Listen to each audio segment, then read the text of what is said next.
사랑하는 성도 여러분, 우리 인생에도 설명할 수 없고 또 설명이 되지 않는 고난이 있습니다. 우리 창세기 기록될 당시에 욥기가 기록됐다고 그래요.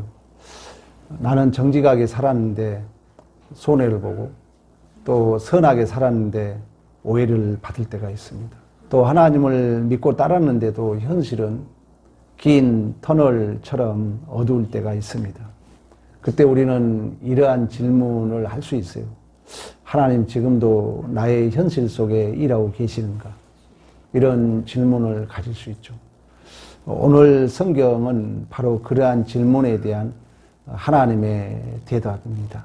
하나님은 요셉의 가족 이야기를 통하여 절망의 구덩이에서도 변함없이 일하시는 하나님의 손길을 보여주고 있습니다. 하나님은 약탈자 야곱을 이스라엘로 바꾸셨던 것처럼, 버림받는 아들 요셉을 구원의 통로로 세우셨던 것처럼, 하나님은 우리들의 슬픔을 찬송으로, 또한 우리들의 실패를 생명의 역사로 반드시 고난 속에서도 구원의 길을 빚어내고 계신 줄로 믿습니다. 오늘 요셉의 삶이 어떻게 그러면 장차 오실 예수 그리스도를 예표하며 또한 우리 신자들의 삶 속에서 구속 섭리가 실현되는가를 함께 살펴보고자 합니다. 요셉은 나중에는 이제 총리가 되어서 이스라엘 백성들을, 그 형제들을 구원합니다. 그러나 이제 요셉의 이야기는 인간의 단순한 성공담이 아니라는 거예요. 어떻게 우리가 구원받는가, 또 어떻게 예수께서 우리를 구원하셨는가, 이걸 신학적 수로로 구속사라고 그래요. 이러한 이제 구속사를 이루는 그 십자가의 드라마다, 이렇게 말할 수가 있습니다.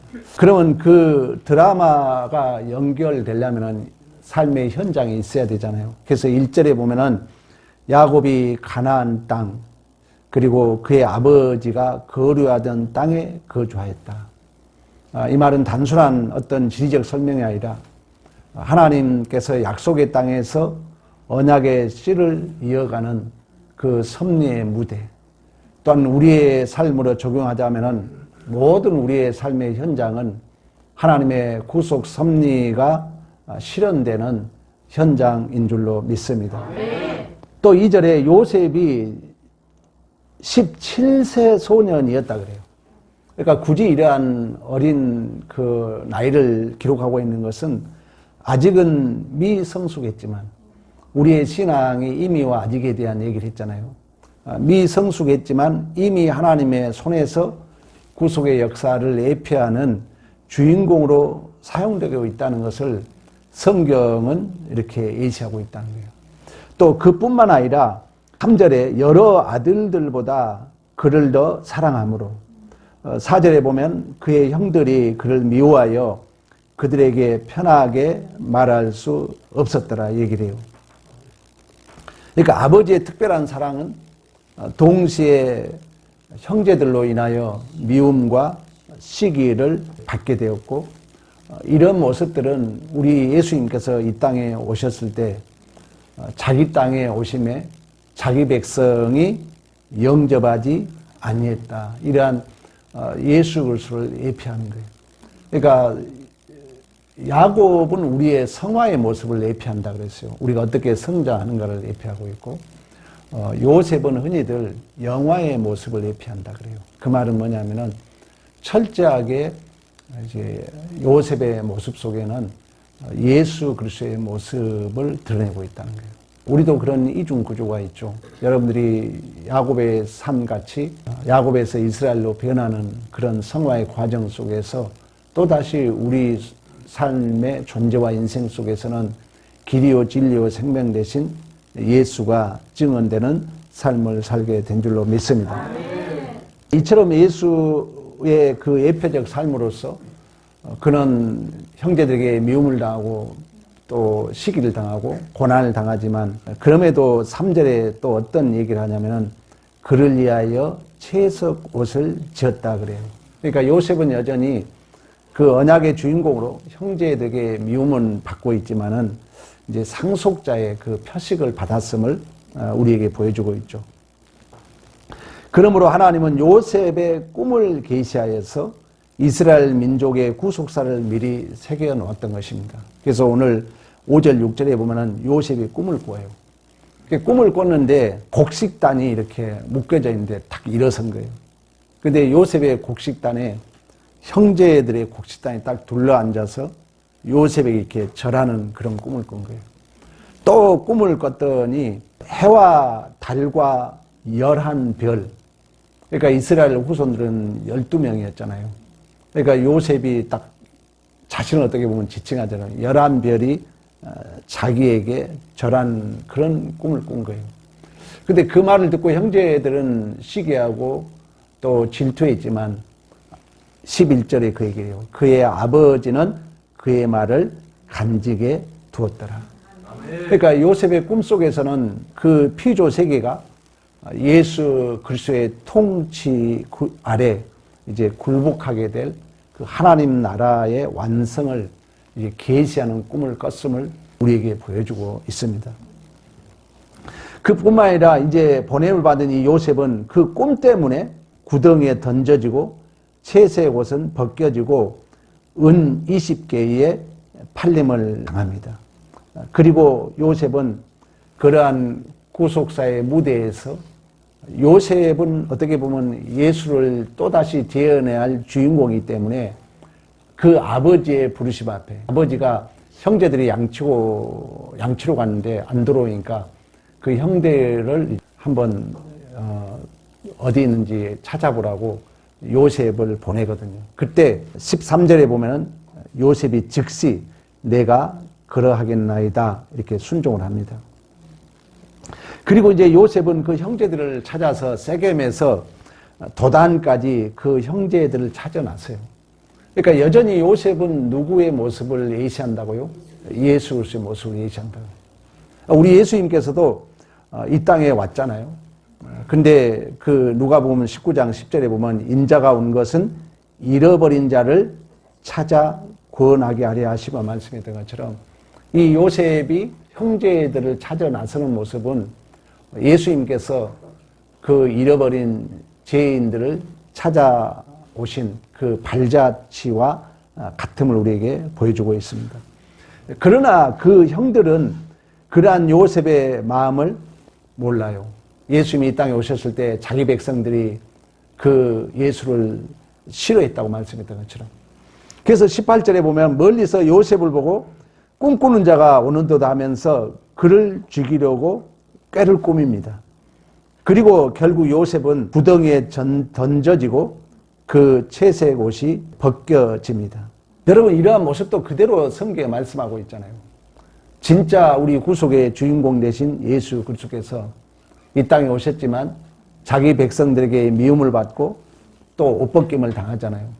그리고 십자가란 구덩이에 던져진 그 모습을 보여주고 있고 또한 여러분들이 당하는 지금의 고난 또 이해되지 않는 어떤 어려움 이러한 것들은 어떻게 보면 우리 역시 우리 예수님이 그렇게 살았던 것처럼 우리는 또다시 그 예수의 모형된 삶을 사는 자들로서 명예롭고 복 있는 교회인 줄로 믿습니다.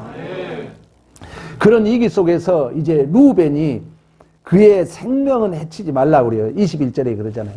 그러니까 중간중간에 역사가 어떤 힘의 원리에 끌려가는 것 같지만 이 역사가 악인들에 의해 끌려가는 것 같지만 여전히 지지난주에 우리가 그런 얘기 했습니까?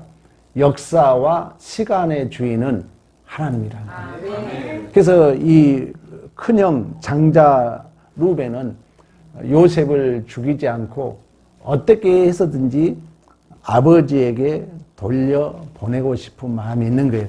왜 그랬을까요?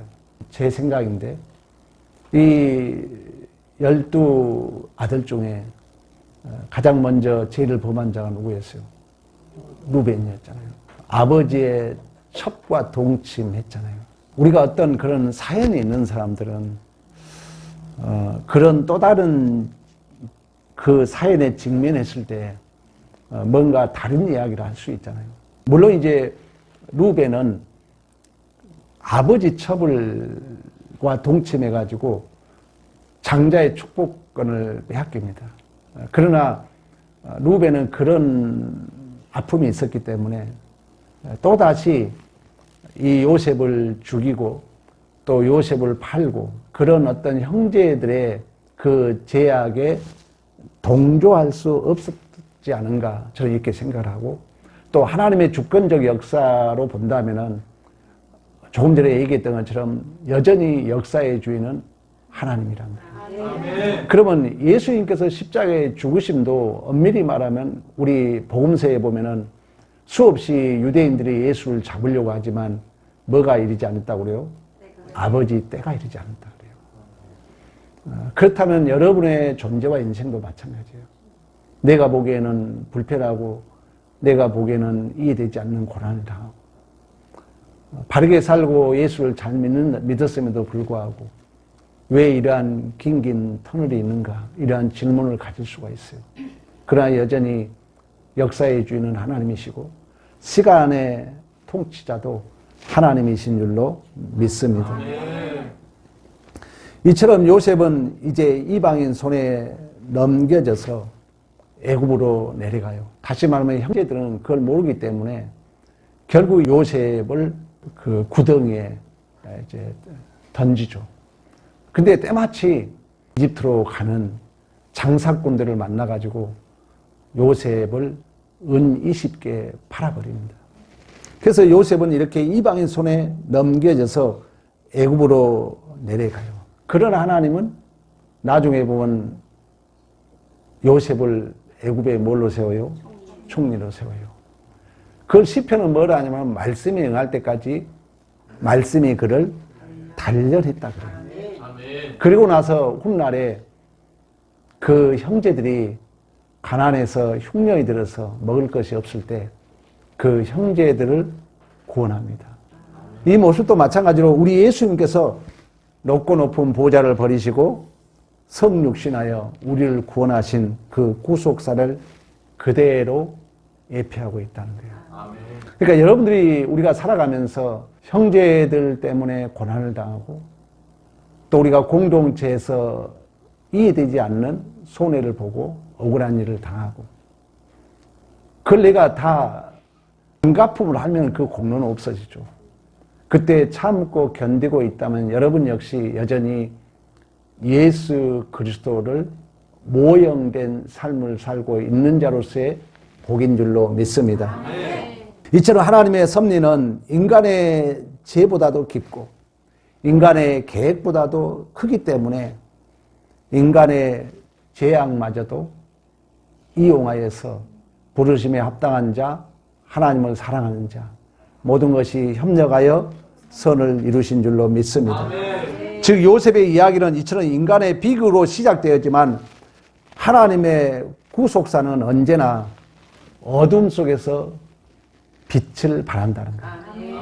그러니까 여러분들이 고난 당하고 있고 또 억울한 일을 당하고 있고 또 손해보는 그런 어떤 현장은 또 다른 우리가 역설이라 그랬잖아요. 이중구조가 있거든요.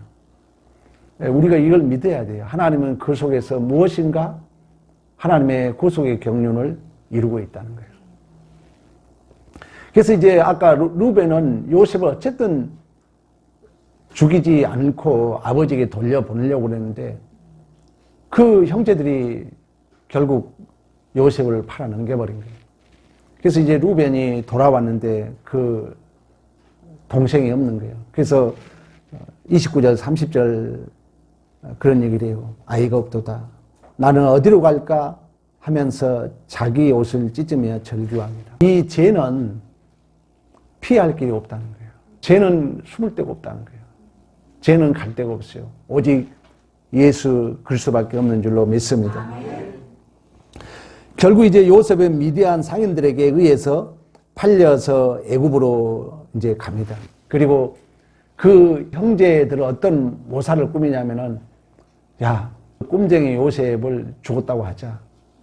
그래서 수장을 잡아가지고 요셉의 옷에 피를 묻혀가지고 요셉이 어떤 동물에 의해서 잡아먹힌 것처럼 그렇게 이제 옷을 가지고 자기 아버지 야곱에게 이제 돌아갈 것을 루벤을 제외한 그 형제들은 나름대로 이렇게 괴계를 꾸민 것입니다. 그러나 인간의 죄가 극에 달할 때 이미 하나님은 구속의 길을 준비하고 계신 줄로 믿습니다. 우리 성도님이 육신적 어떤 아픔을 겪었다고 그러잖아요. 아픔이 있는데 고모님이 너는 꼭 예수 믿어야 된다. 절대 안 오시던 분이 아프니까 오신 거예요. 그래가지고 너는 꼭 예수 믿어야 된다.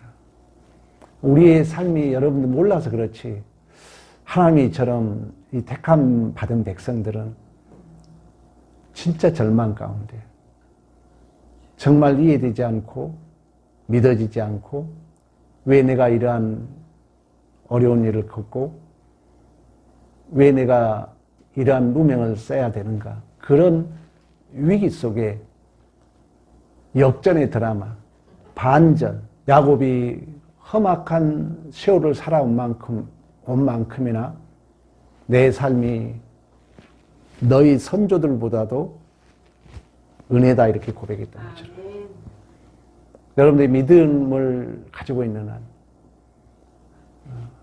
또 말씀을 듣고 있는 한, 아파한 만큼, 힘들어한 만큼, 슬픈 일을 당한 만큼 분명 은혜가 더 충만할 줄로 믿습니다. 아멘.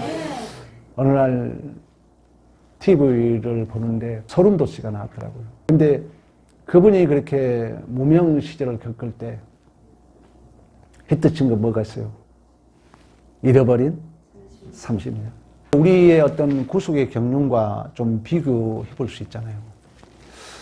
무명 시절을 겪는데 이렇게 어디 옥탑 방에서 매니저하고 이렇게 좀 꾸미자면은 라면이나 끓여 먹고 이렇게 탁 누워 있는데 매니저가 탁 발을 치면서 일어서더래요.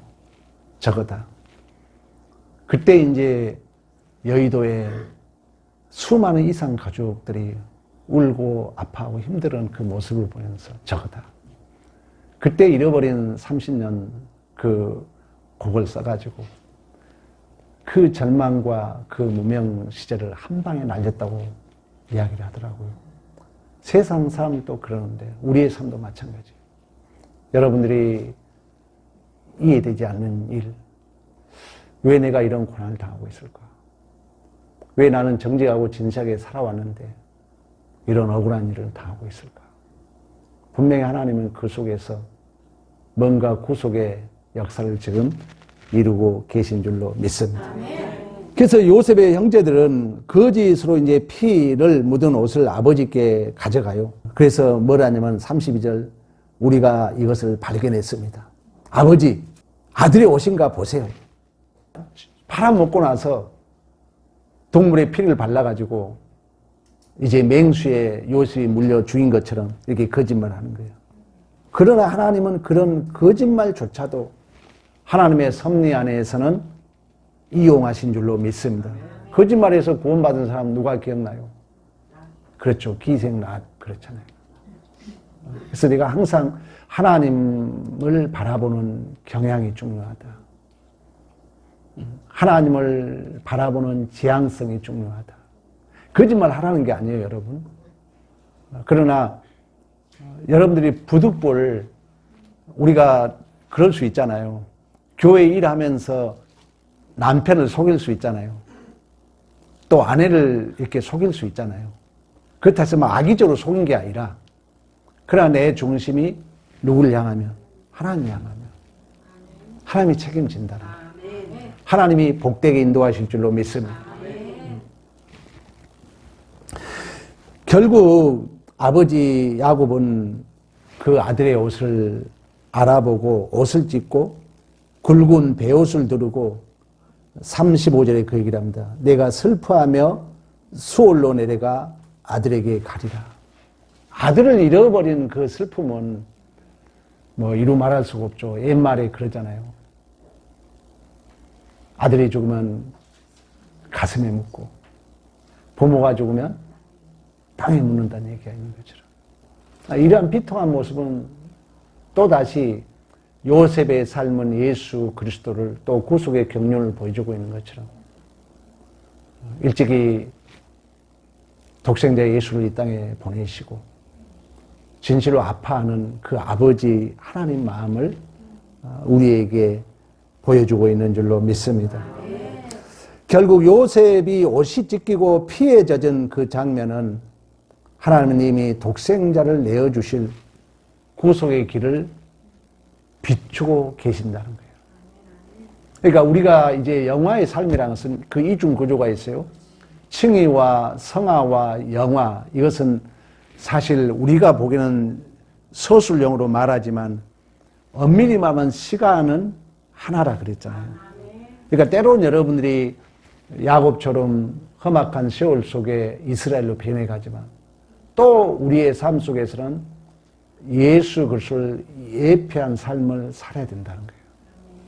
그러려면 우리는 우리 예수님이 십자가상에서 온갖 억울함, 이해되지 않는 일,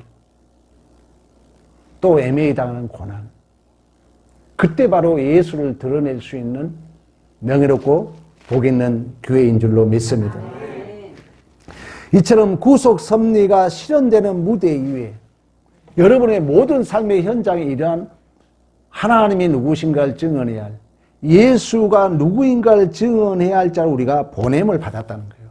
오늘 요셉이 그러한 주인공으로 그러한 삶을 살고 있는 것처럼 그가 옷벗김을 당하고 미움을 당하고 또 구덩이에 던져지고 은 20세겔에 팔려 이방 땅으로 끌려갔던 것처럼 그런 하나님은 바로 그 고난의 길을 통하여 구속의 길을 여신 줄로 믿습니다. 우리 예수님도 그랬잖아요. 우리 예수님도 동일하게 미움을 받고 옷벗김을 당하고 십자가상에서 그 삶을 우리가 이 땅에 재현해야 된다는 거예요. 그럼 우리가 서두에서 돌아간다면 여러분들이 억울한 일을 당하고 이해되지 않는 고난을 당하고 왜 나에게 이러한 일이 있을까? 그때가 바로 예수 그리스도를 증언해야 할 명예롭고 복 있는 교회인 줄로 믿습니다. 오늘날 신자의 삶도 여러분 마찬가지입니다. 이러한 구속의 섭리가 실현된 무대 위에서 진짜 주인공 예수 그리스도를 재현해야 할. 제가 엊그제 그 모창 가수가 나왔더라고요. 나훈아의 모창 가수가. 근데 나훈아가 보면은 그렇게 좋아한대요. 그래서 위로도 해주고 또 좋은 자리에 있으면 초청도 해준대요. 어떻게 보면 우리가 그러한 예수의 모형된 삶을 살아야 된다는 거예요. 이 땅에서. 그러니까 예수를 모르면 위로가 안 돼요. 그러나 예수를 알면은 여러분들이 고난을 당하고 힘든 일을 당하고 이해되지 않는 운명을 쓰고 어떤 자리에 있다 할지라도 우리 예수님이 그렇게 살아왔다는 것을 안다면은 우리는 위로받게 되는 줄로 믿습니다. 그 말이 마태복음 11장 28절에서 30절 말씀이에요. 수고하고 무거운 짐진 자들아 다 내게로 오라. 내가 너희를 쉬게 하리니 내 멍에는 온유하고 겸손하니 내 멍에를 메고 배우라. 나도 멍에가 있어요. 나도 수고하고 무거운 짐이 있어요. 근데 이스라엘 유대인들이 그 멍에는 소가 두 마리라 그랬잖아요.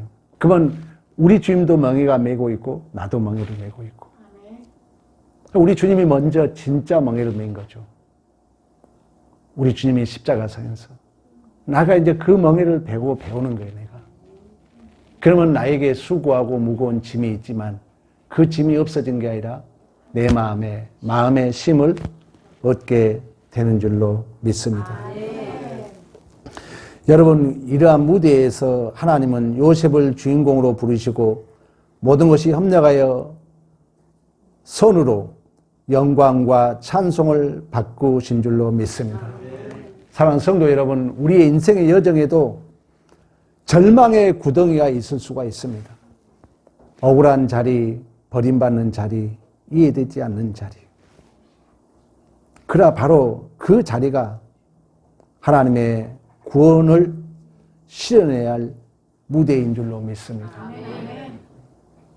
장발장이 내 촛대를 도둑질해 갔지만 내가 주었습니다. 저는 우리 형에게 골수를 줬잖아요. 근데 저는 지나볼수록 나에게 명예롭고 복 있는 교회인 거예요. 처음에는 우리 애들도 반대했어요. 우리 집사람도 반대하고. 제가 그때 59세였어요. 저도 몸이 지금은 좀 살이 쪘지만 저도 심장이 이렇게 두근거리고 그때가 코로나 때였어요. 코로나 때이기 때문에 솔직히 그러잖아요. 내 골수를 빼서 줘야 되고 또 처음 당하는 일이라 걱정도 됐어요. 또 코로나가 너무 그때 심해가지고 그래서 이제 서울대 병원에 가서 코로나를 검사하고 그 전부터 이제 모자 세포를 내 피에 넣는 거예요.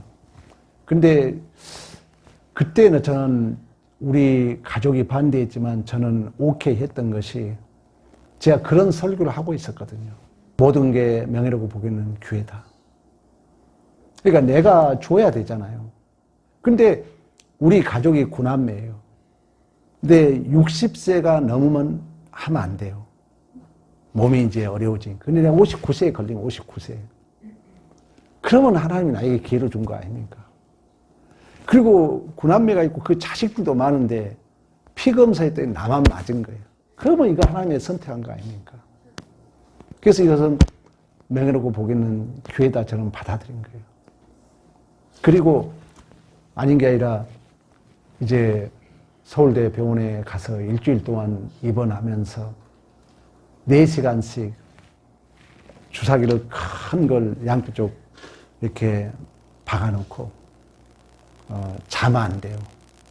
자면은 또 주사를 줘요. 못 자게. 왜 계속 이렇게 해줘야 되니까. 왜 피가 돌아줘야 되니까. 피를 계속 하루에 4시간씩 돌려가지고 골수를 채취해요. 그러니까 제가 한 3개월 동안 내 경험에 내 목소리가 안 나오더라고. 그래가지고 이틀째 빼는데 내가 너무 힘들었어요. 그래서 의사에게 좀 이게 그만 뺐으면 안 되냐. 그랬더니 충분할 것 같다고. 그래가지고 이제 이식을 해줬는데 바로 완치가 안 됐어요. 그러다 보니까 이제 형도 불안한 거예요. 바로 완치가 되면 좋으련만. 우리의 영적 싸움과 똑같아요. 내 피가 들어가서 형 피를 이겨야 돼요. 근데 내 피가 들어갔는데 97% 이긴 거예요. 3%는 못 이긴 거예요. 근데 이제 3%가 다시 역전으로 4%, 5%, 6%, 7% 돼가는 거예요. 밀리는 게 전세가, 내 피가. 이제 형이 불안해가지고 그때 이제 죽어도 내가 좀 인간적으로 서운한 마음이 든 거예요. 나는 지금 3개월도 안 됐는데 또 오라는 거예요. 형이 이제 생명이 위독해지니까 빨리 와라. 형수가 전화 오다, 형이 전화 오다. 근데 내 마음에는 이제 더 심한 세포를 다 줘야 되니까 그때는 이제 내 마음이 편치가 않더라고요. 그래서 형, 우리 좀 기다리고 기도합시다. 근데 3, 4개월 후에 완치된 줄로 믿습니다. 제가 하고자 하는 얘기는 지나고 나면 지나갈수록 나에게 주어진 기회였다. 여러분의 삶도 마찬가지예요. 내가 억울한 일을 당하고 내가 이해되지 않는 일을 당하고 내가 손해보는 것 같고 하나님이 나에게 기회를 줬다는 거예요. 문제는 그때 여러분들이 말씀을 붙들어야 돼요. 그러게 되면 성령이 반드시 누구에 대해 생각나게 해요? 예수에 대하여. 예수가 승리했기 때문에. 예수가 죄와 사망을 이겼기 때문에. 여러분 아무리 설교를 듣는다 할지라도 꼭 아셔야 돼요. 나에게 기회다. 이 믿음을 가지고 하나님을 의지하고 말씀을 의지하게 되면 성령이 우리를 도와주실 줄로 믿습니다. 여러분 오늘날 우리가 이러한 구속 섭리가 실현되는 무대 위에 저는 이렇게 좀 얘기하고 싶어요. 진짜 주인공은 예수님이고 우리는 모형적 주인공이다. 그러니까 예수를 잘 흉내낼 수 있는 명예롭고 복 있는 교회다. 그래서 여러분들이 이러한 믿음으로 현재의 고난을 해석해야 됩니다. 형에게 골수를 줄라니까 우리 가족이 다 반대했어요.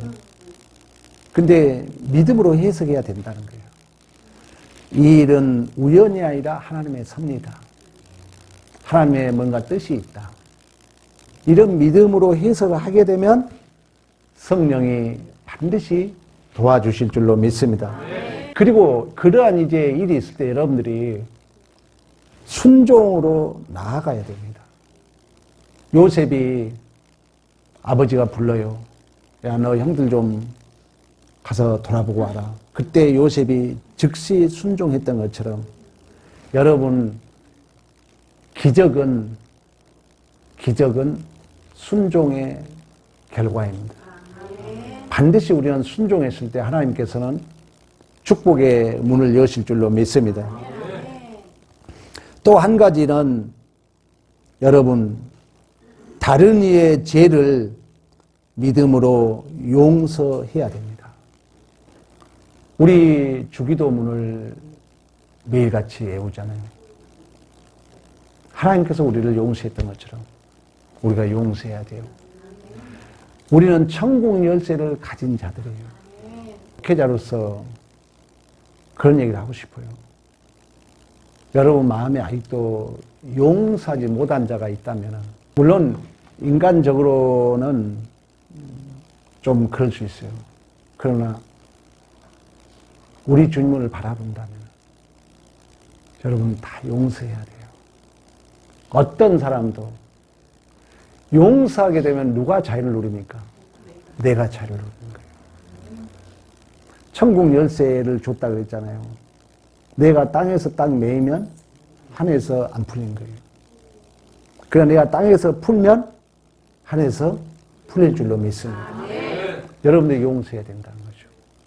그런 삶을 살았을 때 반드시 이제 나중에 우리 계속 이제 요셉에 대해서 공부하겠지만 말씀에 응할 때까지 말씀이 요셉을 단련해가지고 귀한 총리로 삼으셔서 그 모든 가족을 구원하는 진짜 예수 그리스도의 모형의 주인공 된 삶을 살게 된 줄로 믿습니다. 우리 모두도 이러한 주인공의 삶이 되기를 간절히 축복합니다.